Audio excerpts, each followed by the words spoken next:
He cheated on me. More than once. And I stayed. Not because I was stupid. Not because I still loved him. I forgave him, but not to hold on. I forgave him to take control. Forgiveness wasn't a sign of weakness, it was power. Because I know there are things that can bring someone to their knees faster than love ever could. Wondering what made me do it? Don't look away. This is a story you won't see coming. I chose him because I thought he was safe. I grew up in a house that was never loud, but always tense. My mom was the kind of woman who never raised her voice, never fought back, never broke a single dish, but she was also the kind of woman who quietly packed a suitcase and just as quietly unpacked it, more than once. My dad was successful, respected out in the world. At home, he never yelled, never hit. But the way he'd go silent and stare at my mom whenever she made a small mistake, like forgetting the kind of tomatoes he liked, was enough to freeze the whole house for hours. I once asked my mom in a whisper, just loud enough for the two of us, "Why don't you get a divorce?" She gave one answer, like it was the ultimate truth. "Because you need a complete family." I didn't say anything else. But from the age of 12, I made a vow to myself, I would never be like her. I would never love someone so much that I'd choose to endure. I would never stay just because a child needs a family. I would be the one in control of my life, my career, and my marriage. I learned how to predict, calculate, plan for every possible scenario. I chose a career with a clear path, became a data analyst at a tech company. I budgeted my finances by the quarter. I read books on behavioral psychology, and I kept notes on the types of people to avoid. Artists, impulsive types, the inconsistent. But life doesn't care about your plans. It always throws something unexpected at you. And that unexpected finally showed up for me. On a perfect sunny day, I met Aiden. We met at a finance seminar in San Diego.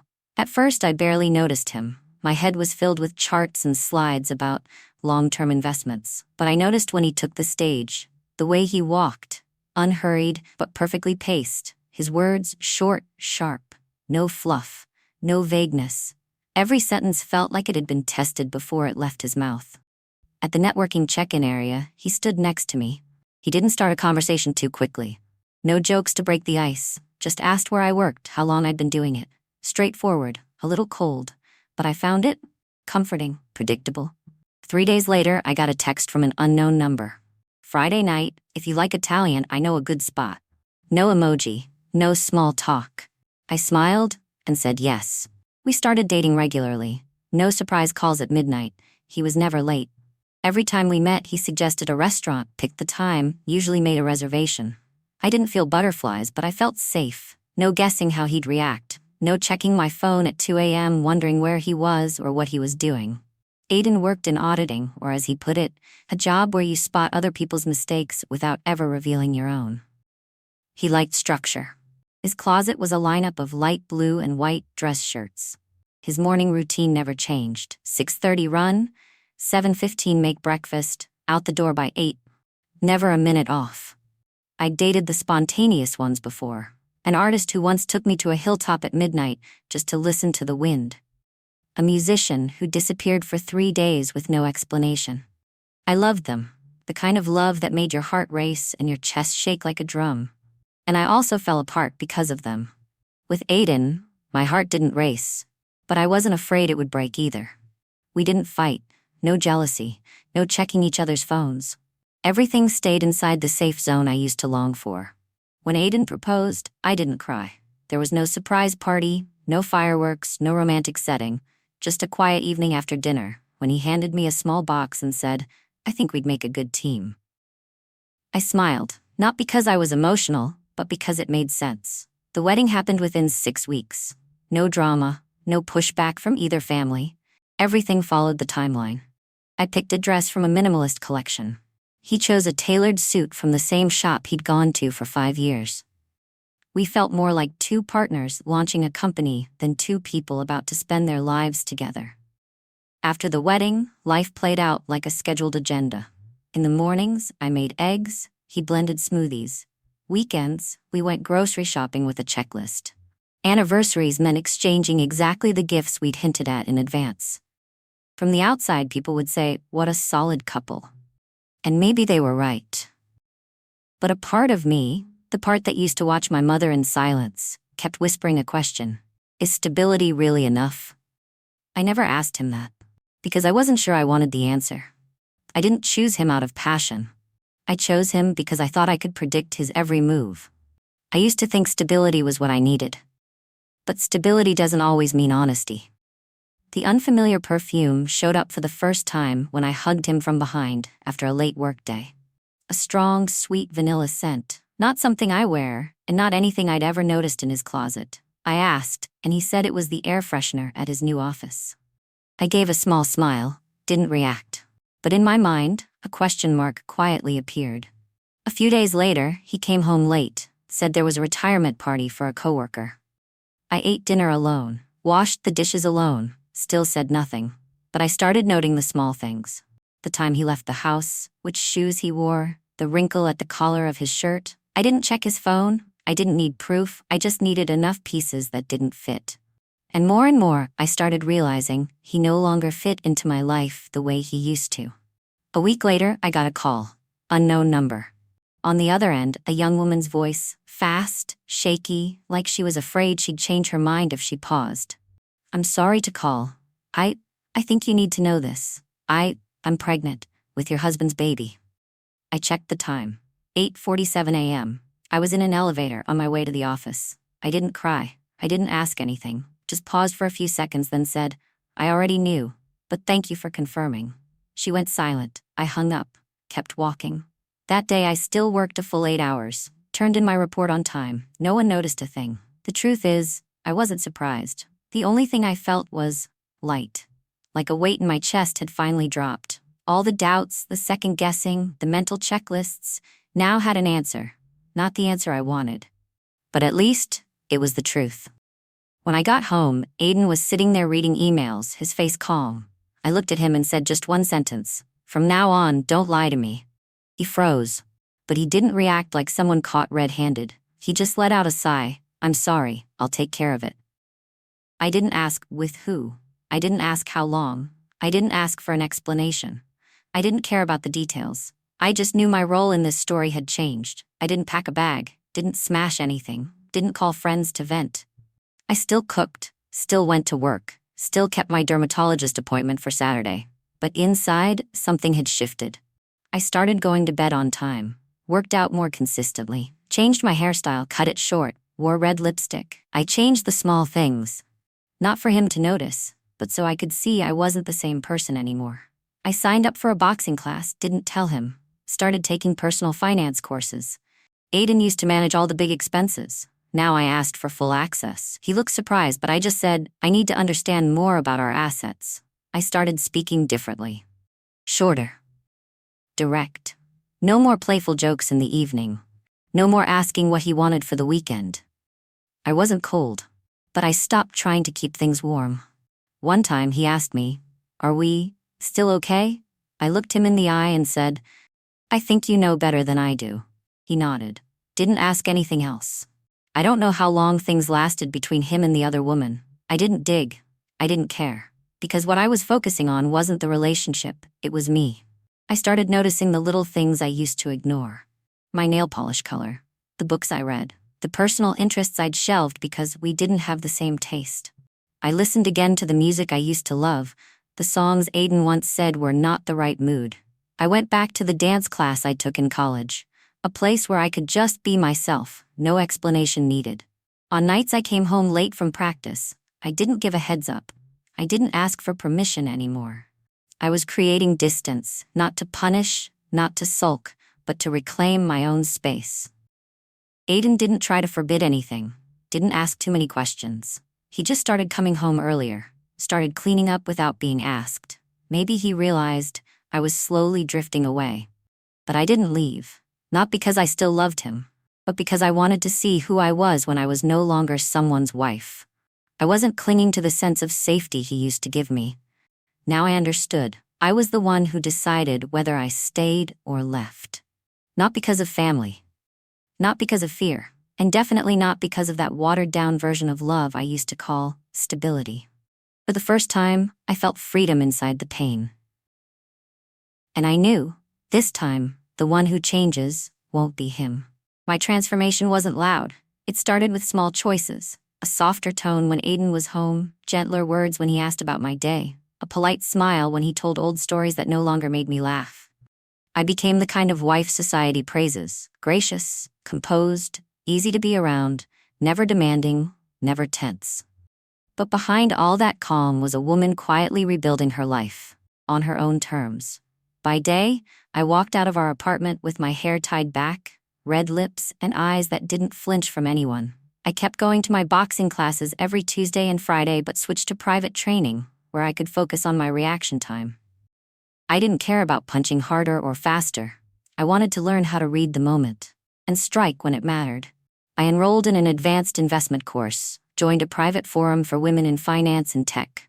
I wasn't trying to make friends, but I made an impression. A well-timed question, a sharp, concise insight, a nod when it mattered.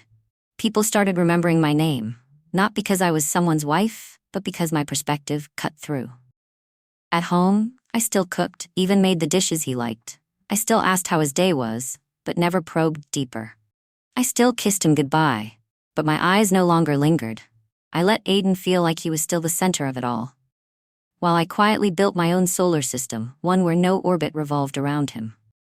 Then one Saturday, leaving boxing class earlier than usual, I saw Aiden's car parked near a park, 2 blocks from home, not a route he ever took to work, and no reason for him to be there on a weekend morning.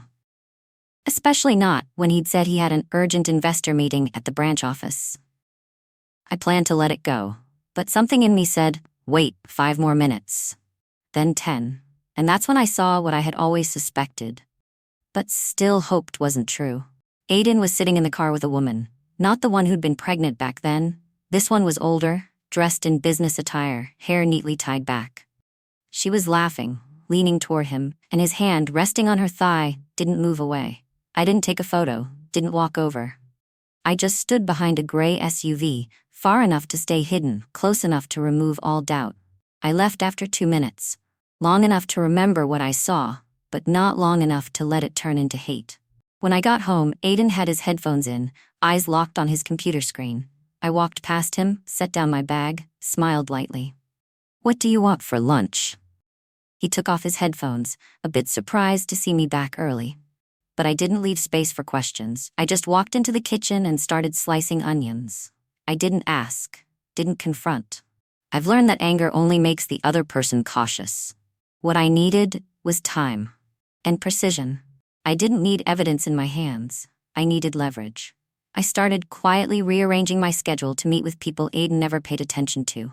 A former coworker of mine, now in HR at a partner bank of his company. A senior audit manager I met at a networking event. A friend from a real estate investment group. Someone who'd worked on a deal with Aiden 2 years ago. I didn't share personal stories. I didn't say anything untrue. I just mentioned the right details, just enough to spark attention. Unfinished questions, certain names repeated at just the right frequency. I knew how to plant signals without leaving a trace. I didn't fabricate. I simply made them pause, rethink, investigate, choose sides on their own. Meanwhile, at home, I remained the unbothered wife, no complaints. I let Aiden believe I had let it go. Let him think he still had control of the situation. Then he started to shift, asking where I was going so often, staring at my phone a little too long. One time he asked, "Are you hiding something from me?" I just smiled and said, "I'm sure you know how that feels." No one likes feeling uncertain, especially someone who made others live in that feeling for months. Aiden started watching me more closely. He could sense something was shifting, but he wasn't confident enough to confront it. And I wasn't foolish enough to confirm it. I didn't get angry. I simply started laying the groundwork for his fall, one he'd never see coming. There's a kind of power you don't have to fight for. You just stay still and let the other person slip right out of it. After a few quiet weeks, Aiden mentioned he was being considered for a promotion. Regional director, a big step in his banking career. He shared it without bragging, but I could see the pride. He started coming home later, attending more strategy meetings, spending extra time polishing his professional profile. I just smiled, asked a few light questions, and went back to rinsing vegetables. No objections. No skeptical remarks. But I remembered one thing very clearly. During a conversation with a few wives in my financial support group, one woman, an internal auditor from a major bank, once said, "Small violations don't always cause damage, but if they surface at the right moment, they're enough to keep someone exactly where they are." I went back through old files, found a report Aiden once submitted with a section of financial data that didn't match between the internal sheet and the version sent to the partner. The discrepancy wasn't major, not enough to trigger a lawsuit, but enough to raise questions about transparency. I saved a copy, formatted it to look like part of a forwarded email sent to the wrong inbox by mistake, and then I let it drift, exactly where it needed to land. I attended a networking event where Mr. Marcus would be Aiden's senior manager and a key voice in internal nominations. I didn't approach him directly, just happened to stand nearby, offered a polite smile, and asked a few pointed questions about how regional managers are evaluated in the context of risk oversight. Marcus didn't answer right away, but I noticed he looked at me a moment longer than expected. Maybe he remembered me from that company Christmas party with Aiden. Maybe he was just curious why a wife was asking such a technical question. A week later, Aiden told me someone else got the position. He was stunned. Everything had pointed to him. He paced the living room, muttering that someone must have sabotaged it. I sat at the dining table, arranging flowers, and said, "It's a competitive market. Nothing's ever guaranteed." He nodded. But after that, I saw something shift. He was quieter. His eyes had lost that old confidence. And sometimes he looked at me like he wanted to ask something, but couldn't trust what the answer might be. I still asked how his day went, still made tea in the evenings, still shared small, harmless stories. But inside, I had already left. I started taking over all our joint accounts. The reason I gave was simple. I'm relearning how to manage personal finances. Don't worry, I'm just reviewing things. But after a month, I suggested we move all our savings to a new bank. Easier to track cash flow. I changed the login passwords, slowly disabled the auto payments he'd set up, asked to cancel the supplementary card. I said it was to save on maintenance fees. But I knew he could feel something slipping out of his hands. One day, he tried to book plane tickets for a vacation, like he always did. The card was declined. He looked confused. I looked at him and said softly, "You used the wrong card." Aiden didn't say a word, but he started checking his wallet more often. One evening, I caught him quietly rummaging through my desk drawer, probably looking for account documents. I didn't confront him. The next day, I simply cleaned that drawer, organized everything neatly, just enough for him to see. There's no way back in. The loss of control seemed to rattle him more than the moment I discovered his affair. Back then, even exposed, he was still the one making the moves. Now, he was watching pieces of his familiar system disappear, with no clue where it had started. I didn't forbid anything. I didn't argue. I didn't issue ultimatums. I just quietly rewired the power structure, like someone rearranging the board while the opponent sleeps. Every morning, I still made his coffee, just the way he liked it. Every evening, I still asked, "Anything special you want to eat this weekend?" But I wasn't in the marriage anymore. I was simply standing next to it, adjusting it, reshaping it, on my terms. Aiden no longer felt certain he held the center. He walked softer, spoke less, watched me more, but he stayed, because he didn't know what else to do. Or more accurately, because he wasn't sure he still had the power to leave. I didn't need to walk away to prove I was strong. I just needed him to stay, and feel, little by little, what it's like to have your power quietly drained away. He started unraveling from the small things. A declined transaction during a business lunch, an email from the bank requesting access verification, a credit card alert, temporarily disabled due to account ownership changes. He thought it was a glitch, called customer service, emailed, called again. But nothing made sense, just the same voice repeating, "For security reasons, information can only be disclosed to the primary account holder." That evening, he came home with confusion written all over his face. Phone in hand, eyes on me, waiting, like I owed him clarity. But I was putting vegetables away in the fridge, slowly, one bag at a time. He finally asked, "What's going on with my bank account?" Only then did I close the fridge door. I dried my hands with a cloth, then looked at him, my voice as calm as if I were asking whether he wanted more salt in the soup. "We need to talk." He sat down at the dining table. I stayed standing. No drama, no tears, no accusations. Just terms, laid out clearly. We'll keep living together. But from now on, everything runs by my rules. Finances I control. Assets clearly divided. Schedules transparent. And every major decision requires mutual consent. He said nothing, face pale. But I didn't need him to agree out loud. His silence was confirmation. I didn't say another word.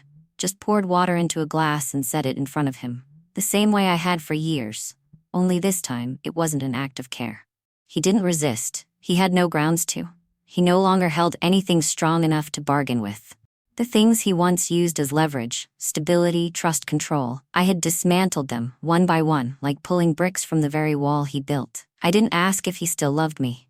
I didn't say I no longer loved him, because none of that mattered anymore. I know most people would choose divorce. Let go, cut ties, start fresh. But not me. Not because I'm weak, but because I've learned.